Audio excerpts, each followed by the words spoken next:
This is CyberSpark 2026. We are a free cybersecurity week-long camp for rising 8th and 9th grade students. We were able this year to offer a camp in Blacksburg as well as in Arlington, which was great. We try to really cater this camp to teaching the fundamentals for this topic, especially because access to this topic isn't exactly universal. So being able to build hands-on activities and do competitions throughout the week to get kids excited about this topic, even if they don't go into cybersecurity roles, they can learn how to apply cybersecurity principles to their daily life. The camp has been really fun.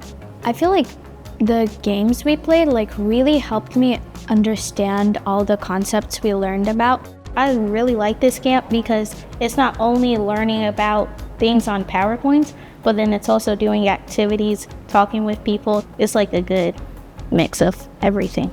I learned a lot about cryptography. It was pretty fun to learn, and I also enjoyed the coding we did because it was more straightforward, though it was hard.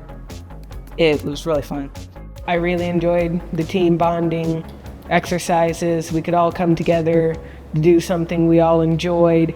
It was so fun, even in the small time we were together. It's been a really rewarding experience for me to participate in this camp because my whole journey started with a camp like this for computing and technology held by Virginia Tech. And I had no exposure to any of that stuff beforehand. So being able to expose kids to this topic of cybersecurity has been really rewarding for me.